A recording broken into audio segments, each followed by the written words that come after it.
A continuación nos acompaña el doctor Leonardo Barón, consejero del Consejo Técnico de la Contaduría Pública, quien hablará acerca de la propuesta de compilación y actualización de las normas internacionales financieras. El doctor Leonardo Barón es contador público de la Universidad Surcolombiana de Neiva, magíster en contabilidad y auditoría de gestión, con especializaciones en contabilidad financiera internacional y revisoría fiscal y auditoría externa. Actualmente es consejero del Consejo Técnico de Contaduría Pública. Le damos la bienvenida al doctor Leonardo Barón. Gracias, muy buenos días para todos. Un placer estar aquí con ustedes. Vamos a hablar de la actualización o lo que el decreto que va a salir en diciembre va a actualizar respecto del marco de información financiera. Entonces, básicamente recuerden que tenemos tres grupos en lo referente al decreto 2420 del 2015, más un anexo que es el anexo número 5 para entidades que no cumplen la hipótesis de negocio en marcha.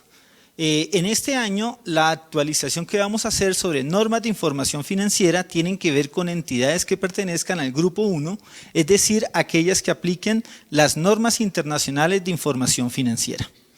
Básicamente, el cambio está referido a 5 temas. Esos temas son los siguientes. El primer tema es la actualización del marco conceptual que emitió IASB en el año 2018.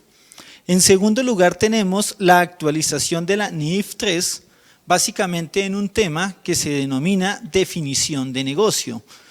No es que la definición haya cambiado, sino que la definición sea clara y de pronto por el tema de la posimplementación que hizo IASB a nivel internacional, se vio la necesidad de definir claramente o de ajustar la definición de negocio.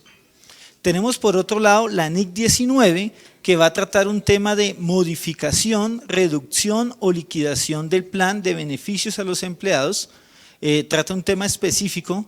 Tenemos también la definición de importancia relativa o materialidad, que trata la NIC 1 y la NIC 8. Y por último, estamos incorporando una interpretación que nos habíamos demorado en incorporarle a nuestros marcos normativos, que es la CINIF 23. De las cuales más adelante el doctor Gil nos va a dar una conferencia al respecto. La CINIF 23 genera algunas dudas porque algunas personas nos han escrito y nos dicen: si la CINIF 23 a nivel internacional empieza en enero 1 del 2019 y en Colombia no la hemos incorporado en nuestro marco de información financiera, ¿podremos hacerlo a partir del 2019 o tiene que ser a partir del 2020? Entonces, para resolver ese tema, en el decreto saldrá que la CINIF 23 pues inicia a partir de enero 1 del 2020, pero se podrá aplicar de manera anticipada. Es decir, en la práctica lo tendremos que hacer a partir del año 2019. ¿Con qué objetivo? Con el objetivo de las entidades que reportan puedan aplicar las NIF, ¿de acuerdo? Entonces se deja esa posibilidad para que quien lo desee hacer a partir del 2019 lo puede hacer y de esa manera quedaríamos alineados con digamos a nivel internacional, quien aplica la CINIF 23 a partir de enero 1 del 2019. Pero vamos a iniciar con el marco conceptual. Digamos que esta es una norma un poco esperada, algunas personas digamos les gusta el marco conceptual, otras personas consideraban que el marco conceptual anterior no se ajustaba al pensamiento de IASB. Sea como sea el tema, tenemos un marco conceptual más ajustado al pensamiento de las normas de información financiera y básicamente este marco conceptual tiene 8 capítulos. El primer capítulo va a hablar sobre el objetivo de la información financiera con propósito general. Y es un tema bien importante porque digamos que algunas personas todavía tienen confusión entre un estado financiero de propósito general y aquel estado financiero que no es de propósito general o información financiera que no es de propósito general. Ese tema es importante de tratar porque muchas personas a veces creen que porque el gerente les pide información financiera, el gerente lo que les está pidiendo son estados financieros de propósito general, cuando muchas veces lo que les está solicitando no es más que un reporte financiero o una actualización financiera. Entonces, la información financiera de propósito general son estados financieros que van con destino al público y que, como dice la norma, satisface básicamente a 3 usuarios principalmente, que son los inversores que no hacen parte de la administración de la entidad, básicamente los acreedores y los prestamistas.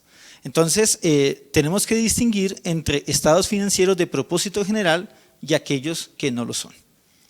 Por otro lado, tenemos un capítulo que está relacionado con las características cualitativas de la información financiera útil, el cual ya en el año 2010 se había actualizado también. Tenemos un tercer capítulo que tiene que ver con los estados financieros y la entidad que informa, y aquí se realiza una definición de qué es la entidad y qué es la entidad que informa, o qué se entiende como la entidad que informa. Tenemos un cuarto capítulo que está relacionado con los elementos de los estados financieros. Tenemos un quinto capítulo que trata el tema de reconocimiento y baja en cuentas. Creo que también era un poco necesario, sobre todo el tema de baja en cuentas. Tenemos un sexto capítulo que habla de medición, y ya aquí nos va a hablar no de los 4 modelos que existían antes o 4 clasificaciones de medición, sino que nos habla básicamente de 2, que es costo histórico y valor corriente o costo corriente. Tenemos también el séptimo, que tiene que ver con la presentación e información a revelar, también algo importante que lo trata el marco conceptual. Y por último tenemos los conceptos de capital y mantenimiento de capital, en los cuales IASB no se dedicó a desarrollarlos, sino que básicamente dejó lo que venía en el marco conceptual anterior. Hablando del marco conceptual, podemos podemos repasar algunas cosas que va a tratar el marco conceptual. Esta diapositiva, si bien tiene hartos slides, no los vamos a ver todos el día de hoy. Yo aspiraría a que ustedes leyeran la diapositiva después en su casa. En la página del Consejo Técnico de la Contaduría Pública van a estar publicadas también todas las diapositivas, las pueden descargar, las pueden mirar, y a veces uno va en Transmilenio y necesita leer algo, ¿no es cierto? Sí, uno necesita a veces leer algo y puede leerse las diapositivas mientras va en un trayecto de Transmilenio. Muy bien, entonces, ¿qué pasa con el marco conceptual? Se sigue conservando igual. El marco conceptual no es una norma. Cuando hablamos de que no es una norma, tiene que ver con la jerarquía. Es decir, el marco conceptual sigue a nivel de jerarquía, estando por debajo de las normas de información financiera. ¿Esto con qué objetivo? Básicamente lo que busca IASB es ayudar a realizar o ayudar a que la gente elabore políticas contables basadas en normas de información financiera, y un poco este marco conceptual ayuda bastante a eso. Entonces, estos son los propósitos de IASB, y básicamente todo tiene que ver con aportar transparencia, rendición de cuentas y eficiencia a los mercados financieros del mundo. Seguimos hablando de los estados financieros de propósito general, los cuales, como les decía, son diferentes a los demás estados financieros que no son de propósito general, y la norma sigue apalancada en 3 temas. La primera, los estados financieros de propósito general no muestran el valor de la entidad. Creo que eso ya estaba claro, siempre ha estado claro, lo vuelve a ratificar, y es importante porque uno todavía escucha que la gente dice: el objetivo de las NIF es que los estados financieros reflejen el valor de la entidad. Y pues el marco conceptual siempre lo ha dicho que no es el objetivo, ¿de acuerdo? El objetivo no es reflejar el valor de la entidad. ¿Por qué? ¿Por qué no refleja el valor de la entidad? Porque algún financiero una vez dijo: lo más valioso de las empresas o lo más valioso de las entidades muchas veces no está en los estados financieros. ¿De acuerdo? La reputación, la recordación, el número de clientes, el número de suscriptores. Eso puede ser más valioso para un inversionista que en sí los activos y pasivos que están reflejados en los estados financieros. Por otro lugar, desde otro punto, es bueno observar que los estados financieros de propósito general no están hechos para la gerencia, no están hechos para los reguladores y para las autoridades fiscales. Y pues claro, uno muchas veces en nuestras pymes hace estados financieros para ellos 3, ¿no es cierto? Porque uno dice: ¿yo para qué más hago estados financieros? Pues hago estados financieros para el gerente, hago estados financieros para el regulador que me los pide, y hago estados financieros porque la norma tributaria me lo exige. pero ese no es el propósito de un estado financiero de propósito general, ¿de acuerdo? Y por último, hay que recordar que los estados financieros se basan en estimaciones, juicios y modelos, en lugar de representaciones exactas. Esto también es importante que lo tengamos claro, porque muchas veces la gente dice, los estados financieros bajo NIR buscan reflejar la verdad. Y uno dice, uy, asústese cuando escuche eso. Los estados financieros están basados en estimaciones, juicios y modelos, no en representaciones exactas, ¿de acuerdo? Entonces, si bien la exactitud se quiere llegar a la exactitud, nunca llegaremos allá, porque siempre vamos a utilizar estimaciones y juicios. Las características cualitativas de la información financiera se mantienen, desde el 2010 estaban, la relevancia y la representación fiel. Tal vez algo interesante en el marco conceptual es que estas características cualitativas fundamentales abarcan otras definiciones. Por ejemplo, en el reconocimiento se habla de relevancia y representación fiel. En los principios de revelación se habla también de relevancia y representación fiel. Entonces, tal vez eso es algo importante que tiene el marco conceptual. Las características cualitativas de mejora son las mismas 4 que estaban desde el año 2010, básicamente para recordarlas: comparabilidad, verificabilidad, oportunidad y comprensibilidad. Tenemos por otro lado los elementos de los estados financieros, que básicamente es un tema teórico interesante que maneja el marco conceptual.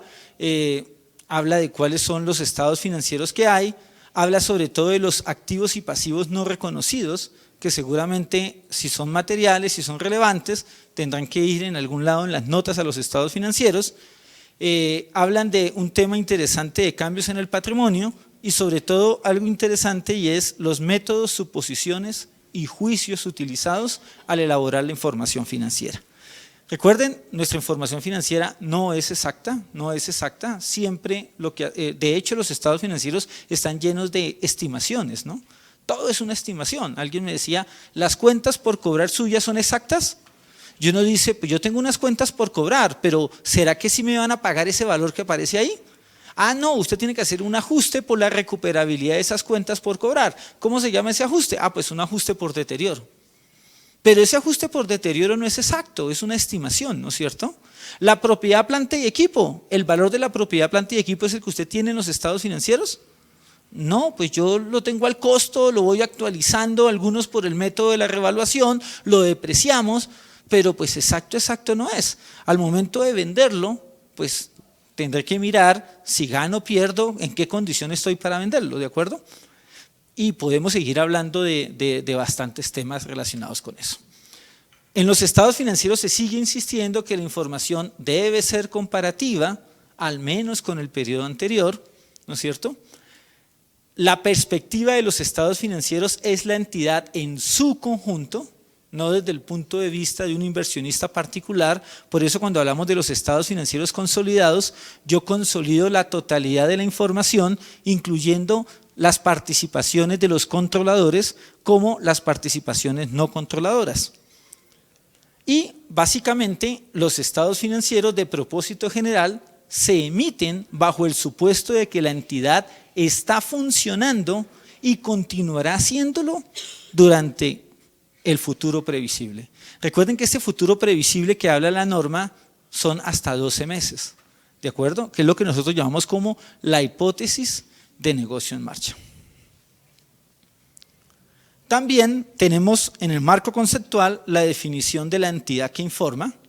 Básicamente la norma dice, es la entidad que prepara los estados financieros, pero tiene temas interesantes como por ejemplo, puede ser la entidad ella total o puede ser una parte de la entidad.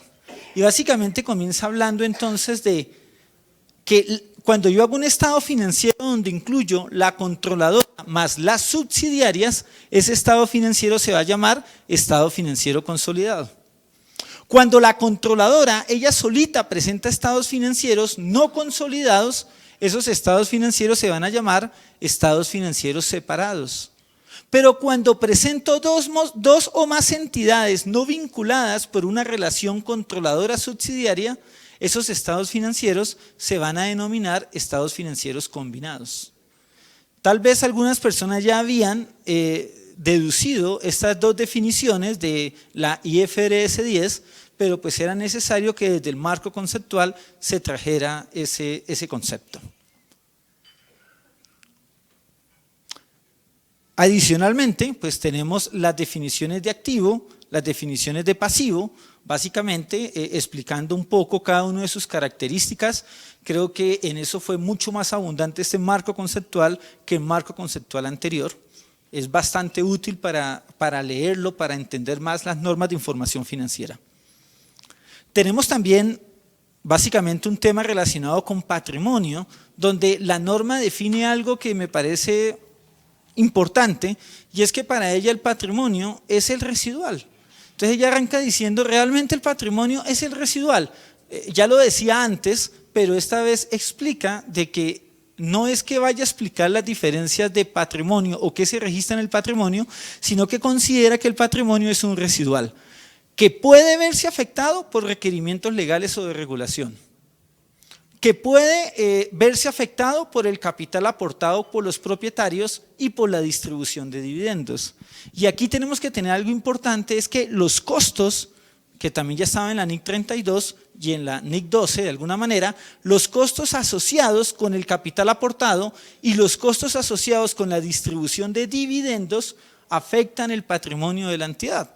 De tal manera que si una entidad incrementa el patrimonio y esto tiene un costo legal o un costo de algún impuesto de registro, pues ese costo no va al gasto, sino que ese costo va como una partida del patrimonio. Lo mismo sucede con los dividendos, donde nos dice o nos incorpora que si distribuir dividendos tiene algún costo para la entidad, pues ese costo también estará reflejado no en el estado de resultados, sino en el patrimonio de la entidad. De hecho, por ahí hay un concepto del Consejo Técnico interesante que lo tienen que leer, que habla sobre la retención de los dividendos y cuál es el registro contable.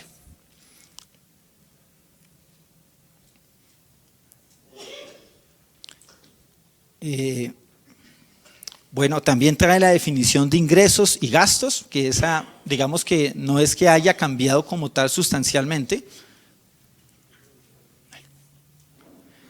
Tenemos también unas definiciones que son necesarias y es el tema de lo que en Colombia llamábamos el plan de cuentas. Muchas personas dicen, ¿qué debo o cómo debo hacer mi plan de cuentas? ¿No? Entonces muchas personas esperan que salga un plan de cuentas.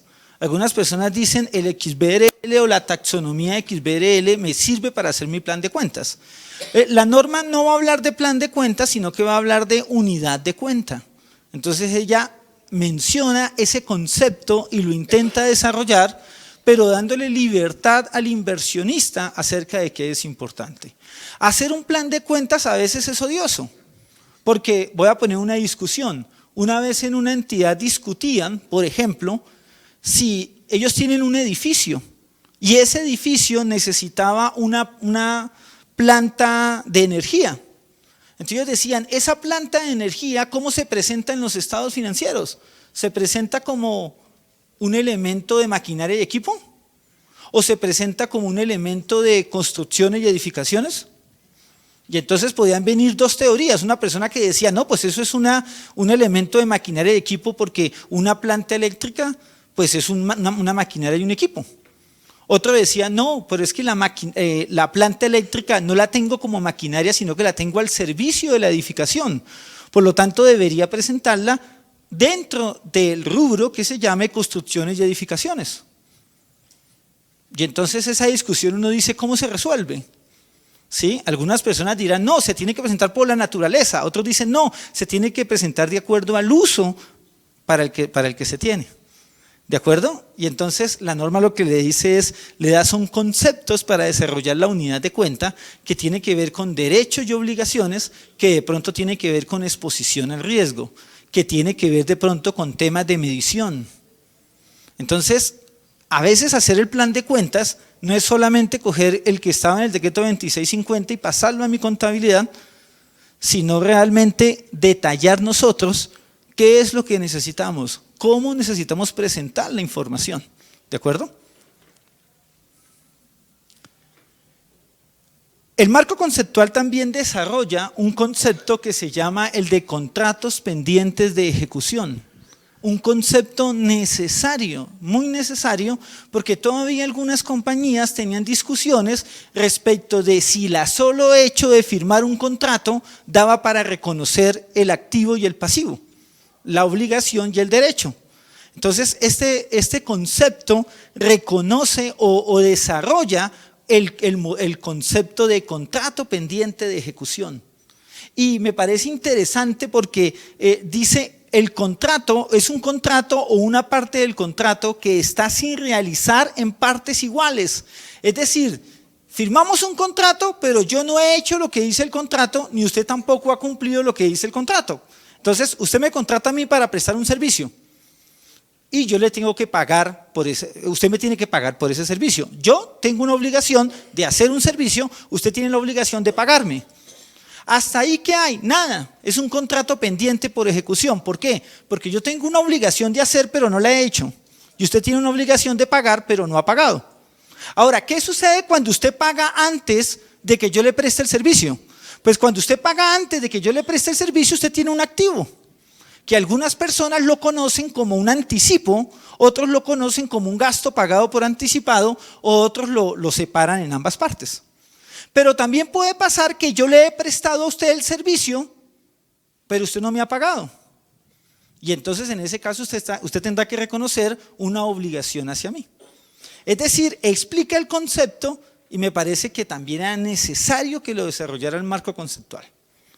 Casi que uno diría que para los que son profesores universitarios, diría que este marco conceptual es obligatorio para que sus estudiantes lo lean, los evalúen.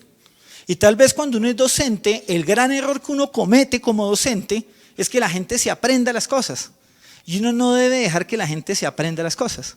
Lo que debe hacer es que la gente socialice, que la gente aprenda, que la gente pueda captar lo que se quiere captar.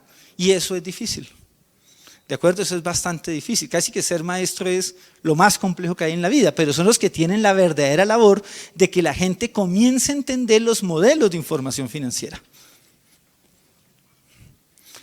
Tenemos también en el marco conceptual algunos conceptos relacionados con, aquí me adelanté un poquito, unos conceptos relacionados con el costo histórico, relacionados también con el costo corriente.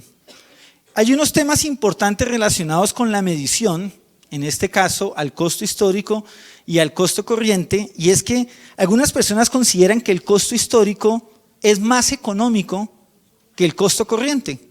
Cuando hablo de costo histórico estoy hablando de medición a valor pagado menos depreciación acumulada, por ejemplo, o incluso el costo amortizado que hace parte del costo histórico.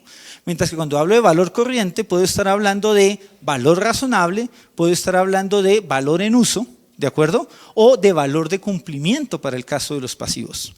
Pero uno diría, ¿qué es mejor, el costo histórico o el costo corriente? Y entonces muchas personas dicen, el costo histórico es mejor porque es más barato. Pero uno diría, pero sí es más barato porque es que hallar el deterioro, acuérdense que el costo histórico también tiene deterioro. El deterioro no es tan sencillo, ¿no es cierto? Y para algunas entidades puede ser costoso porque van a requerir de alguna asesoría o de algunos costos extras para poder determinar el deterioro. A veces el valor corriente es económico. Por ejemplo, ¿cuál es el valor razonable de una acción de Ecopetrol? ¿Cuánto cuesta calcular el valor razonable de una acción de Ecopetrol? Entonces alguien me dijo, vale 2.000 pesos lo que vale comprar el periódico, ¿no es cierto? Y entonces ahí me dice el valor razonable de la acción de Ecopetrol. Es decir, hay valores razonables que no son costosos, hay valores razonables que son costosos. Hay costo histórico sencillo, hay costo histórico complejo. ¿De acuerdo? Ahora, ¿qué representa más fielmente la información financiera? Entonces algunas personas dicen, depende del activo que tengo, porque si yo tengo el activo principalmente para usarlo, ¿qué es más adecuado? ¿Usar costo histórico o valor razonable? Entonces algunas personas dicen, no, pues yo tengo una planta y el objetivo de mi planta es usarla durante un tiempo. durante el tiempo de vida útil. Por lo tanto, yo creería, dice esa persona, que lo mejor es el costo. Obviamente el costo menos depreciación acumulada, menos deterioro de valor. Pero otros pueden decir, no, es que yo tengo un edificio y en ese edificio mi interés es arrendarlo, ¿sí? O vivir de las apreciaciones de capital. Como ese es mi modelo de negocio, de pronto el costo corriente, o en este caso el valor razonable, puede ser la forma más adecuada de medir. Es decir, IASB conserva los dos modelos de medición, las dos bases de medición, el costo histórico y el costo corriente, ¿de acuerdo? Entonces digamos que eso también es un poco positivo. Ahora, tenemos que escoger o tenemos que seleccionar cuál es la base de medición de cada uno de nuestros activos.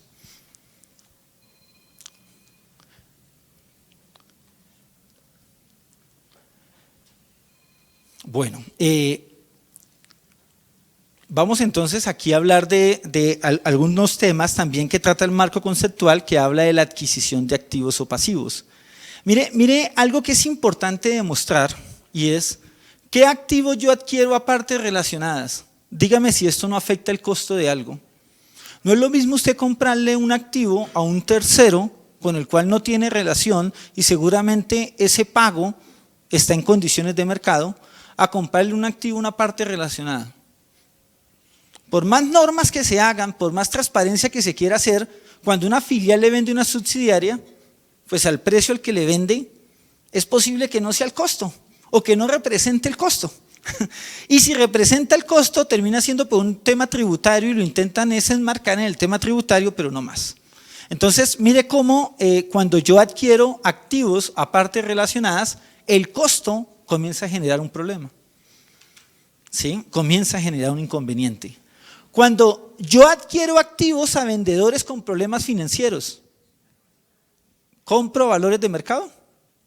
Sí, algunas personas dicen, cuando yo compro una casa que vale 800 millones y la compro en 700 millones, ¿debería contabilizar los 700 millones de pesos como costo o debería contabilizar los 800 millones como costo y decir que me gané 100 millones por haber comprado esa casa?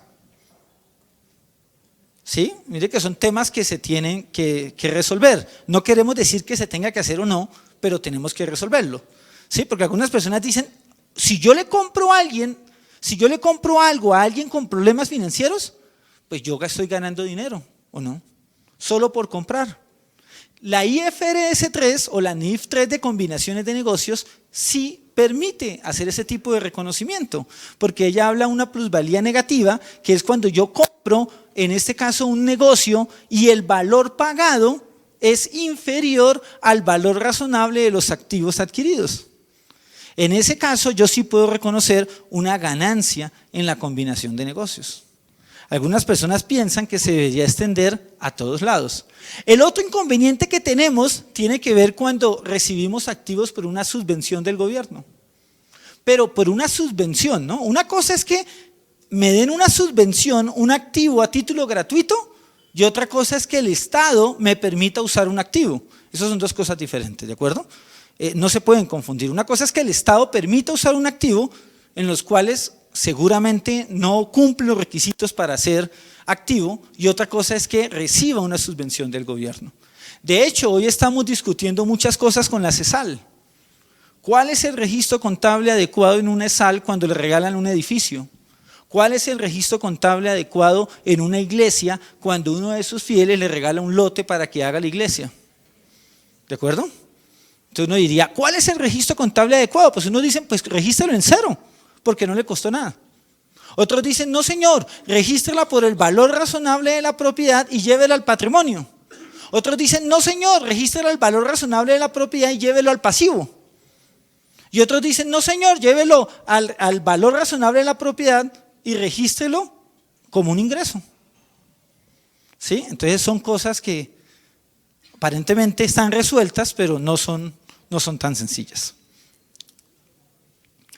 En el tema de los pasivos, también vamos a tener unos pasivos que impone la legislación, ¿de acuerdo?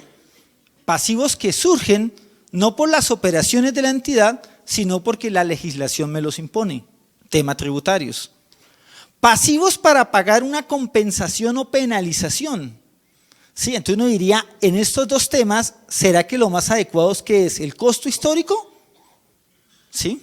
Mire, en estos 5 temas que estamos dando, ¿qué es más adecuado? ¿El costo histórico o es mejor otro tipo de costo como el costo corriente?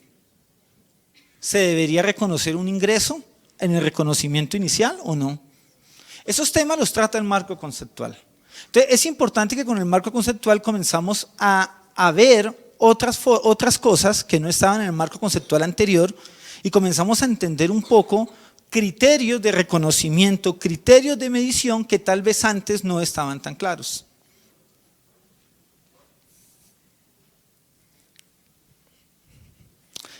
El marco conceptual también nos habla del patrimonio, ¿de acuerdo? También nos trata un tema del patrimonio y básicamente me vuelve a afirmar 3 cosas respecto del patrimonio. Mire, primero, el patrimonio no es el valor de mercado de las acciones, ¿de acuerdo? Entonces, una cosa es el valor bursátil de la entidad, otra cosa es el patrimonio de la entidad. El patrimonio tampoco es el valor por el cual yo puedo vender la entidad, ¿de acuerdo? Si una entidad se va a vender, tendrá que aplicar alguna metodología para saber cuánto vale la entidad, pero no es el patrimonio contable. Y básicamente el patrimonio tampoco constituye lo que yo obtendría por vender mis activos de manera individual, no como un todo, sino de manera individual, y pagar mis pasivos. No lo constituye. Entonces, desde ese punto de vista, el patrimonio no tiene por qué reflejar condiciones específicas de mercado de la entidad. Esos temas los trata el marco conceptual y son de alguna manera interesantes para estudiarlos. Hablemos también que el marco conceptual nos habla de la información a revelar. Creo que tal vez el marco conceptual anteriormente no lo mencionaba, esta vez sí lo menciona y nos dice cuáles son los principios de la información a revelar. Y básicamente me habla de que la comunicación tiene que ser efectiva. Entonces, cuando yo presento información financiera, tiene que haber información efectiva. A veces nos gusta copiar, pegar muchas cosas, nos gusta mucho copiar de las políticas contables, pegar en las notas a los estados financieros, y hay veces uno no comprende lo que está en las notas a los estados financieros. ¿Sí nos pasa eso? A veces uno lee la nota y dice, oye, ¿qué quise decir aquí? ¿Sí? Entonces, tenemos que cumplir este principio de comunicación efectiva. La comunicación, acuérdense que yo me comunico a través de las notas a los estados financieros, a través de los estados financieros como tal. La comunicación debe centrarse en los objetivos y principios de presentación e información a revelar en lugar de reglas. A veces nos preocupamos mucho por las reglas, hay que poner esto, hay que poner esto, hay que poner esto, pero no nos preocupamos por cuál es el objetivo, yo para qué quiero revelar información. ¿Qué me interesa revelar? No qué me interesa a mí, sino qué le interesa, a los usuarios de la información financiera, ¿de acuerdo? La comunicación debe clasificar la información de forma que agrupe las partidas similares juntas y las diferentes de forma separadas. Es importante cuando hago una nota a los estados financieros pensar en qué revelo. Por ejemplo, alguien ponía un ejemplo muy sencillo y decía, si yo presento los honorarios, será mejor separar los honorarios entre los honorarios de la junta directiva y los demás honorarios. Bueno, eso lo tendrá que revisar usted si le parece útil hacer esa separación o si mejor coloca un solo rubro que se llame honorarios, como por poner un ejemplo muy sencillo. La comunicación debe agregar información de forma que no se ensombrezca con detalles innecesarios o agregaciones excesivas. Entonces, ¿cómo presentar información? ¿Cómo presentar información? Entonces, alguien me decía una vez, hablando de presentación de información, me ponía un ejemplo muy sencillo. Me decía, usted va a invitar a salir a una mujer a una fiesta. Le dice, oye, voy a invitar a una mujer a salir a una fiesta. Y cuando va a invitar a salir una mujer a una fiesta, usted puede hacer esto y decirle, oye, te invito a salir. Mire, si yo salgo con mi mano abierta, ¿qué estoy mostrando? ¿Estoy mostrando algo importante o no? ¿Sí? ¿Qué estoy mostrando importante? El anillo de grado, ¿sí o no? ¿Sí? No, bueno, de matrimonio, sí. Es decir, yo salgo transparentemente y le digo a ella, salimos, y al decirle, le estoy presentando información adecuada, ¿no le parece? Relevante, ¿es relevante esto? Sí. ¿Presenta la representación fiel? Sí. Ahora, ella tomará la decisión que quiera. Ella puede decir no salgo con hombres casados o puede decir salgo con hombres casados que no me molestan. Es decir, ya la decisión que tome ella es diferente, pero yo tengo que salir mostrando la información. Ahora, ¿qué pasa si yo le digo a ella, voy a decir que este es mi cartón de contador y le digo a ella, oye, ¿vas a salir conmigo? ¿Sí? Y entonces le muestro el cartón de contador. ¿Estoy presentando la información? Yo digo sí, porque estoy presentando mi mano y mi mano está el cartón y detrás está el anillo. Lo que pasa es que ella no miró bien. ¿Sí? Sí, si ella hubiera mirado bien, tal vez se hubiera dado cuenta que yo era casado, pero ella no miró bien. Pero yo sí la presenté, mírela y bien, verá que ahí está. ¿Sí? Entonces, uno, ¿qué tiene que hacer en la información financiera? A veces revelar muchas cosas termina ensombreciendo lo que es importante presentar. ¿De acuerdo? Voy a poner un ejemplo simple.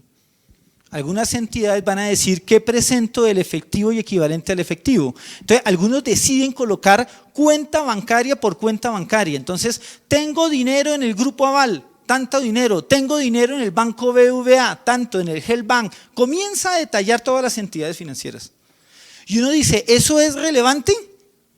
De pronto puede ser más relevante poner unos rubros diciendo, tengo dinero en entidades financieras clasificadas AAA, por ejemplo, y tengo dinero en otras entidades financieras con mayor riesgo, por ejemplo.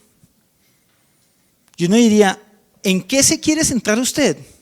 ¿Qué cree que a los demás les interese? ¿De acuerdo? ¿Será que les interesa mucho detalle?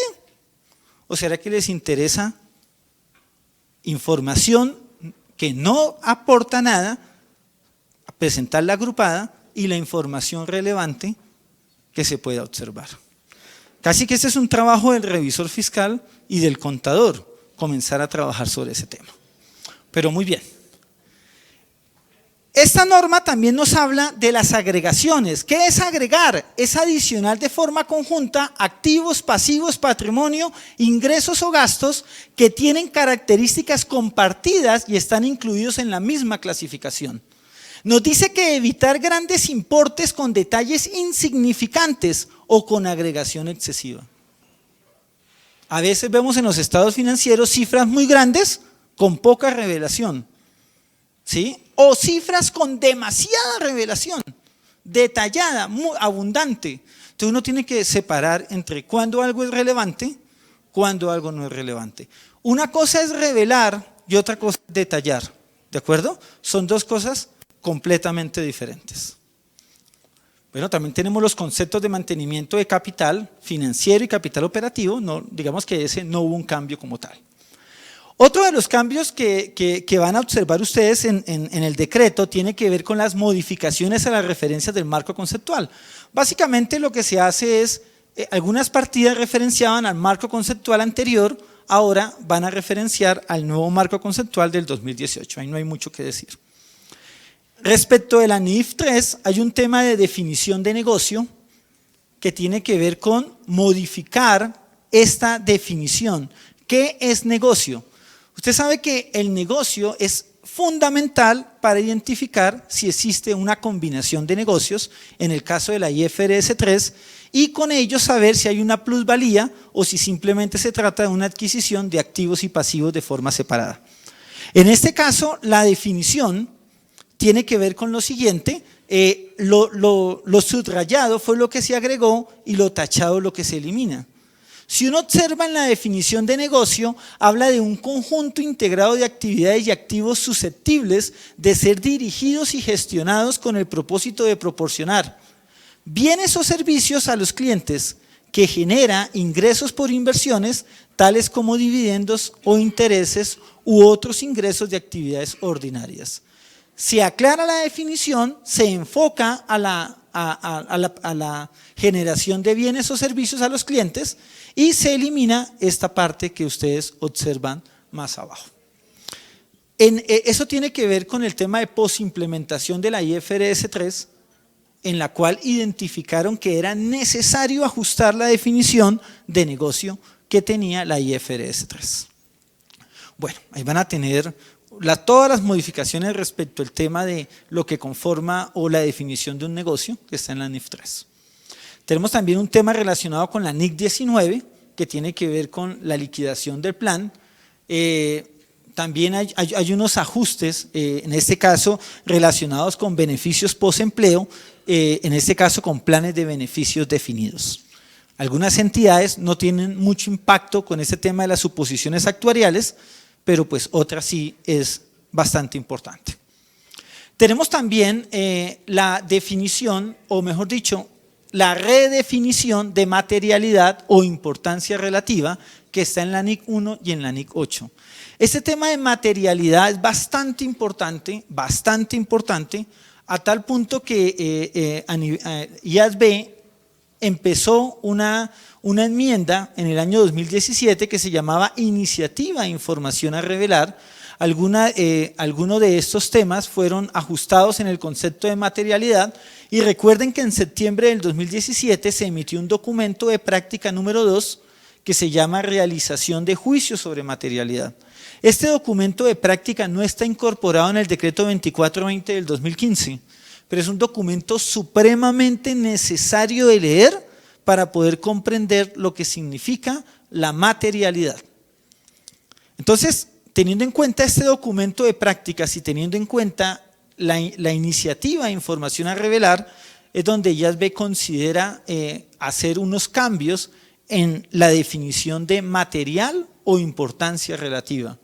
Aquí observan lo que se elimina, aquí observan cómo queda.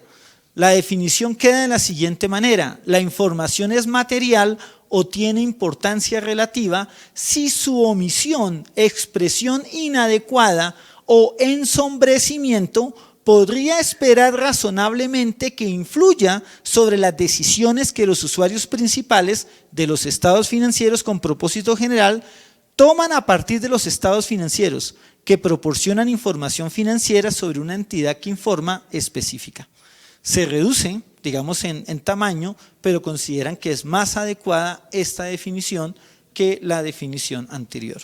Esta definición se queda inmersa en el decreto que se expide ahora a fines de diciembre. Recuerden, ¿no? Cuando inicien la relación con una pareja, tengan claro lo que es materialidad, ¿no? ¿Sí? Como usted es contador o contadora, dígale, voy a leerme el documento número 2 antes de iniciar esta relación, ¿sí? Para que quede claro ese concepto. Muy bien. Hay otros cambios que tiene el decreto, en el cual uno de ellos tiene que ver con la CINIS 23, pero ahora viene un maestro de estos temas, que es el doctor Gil, una persona a la cual personalmente he aprendido bastante. Para mí es un placer que esté acá. Y pues es el conferencista que sigue. Gracias a ustedes.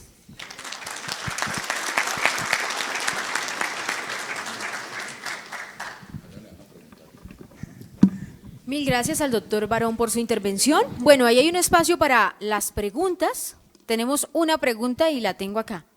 Así hay. Bueno, quienes tengan preguntas que no se pueden responder ahorita, pues por favor las envían al correo electrónico. ¿Cómo afecta el nuevo marco conceptual los juicios que deban realizar los preparadores y responsables de estados financieros de una pyme Grupo 2? Bueno, eso es importante porque en teoría el marco conceptual aplica solamente para el Grupo 1. Sin embargo, yo considero que el marco conceptual es casi que de lectura obligatoria para todos, Grupo 1 o Grupo 2. Para mí, a pesar de que el marco conceptual no está ni para pymes, de alguna manera sí va a ser necesario leerlo, aplicarlo, sobre todo no tanto para cambiar juicios, sino para entender lo que significan estos modelos bajo norma de información financiera.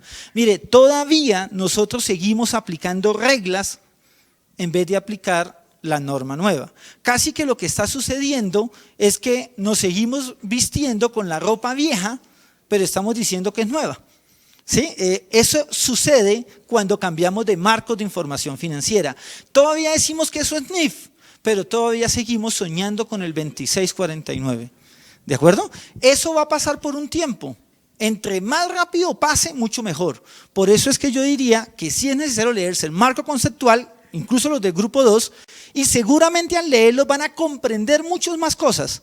Y al comprender más cosas, es posible que pueda cambiar la forma como vengo elaborando los estados financieros y seguramente algunos juicios de valor, algunas estimaciones, alguna forma como revelo mi información financiera.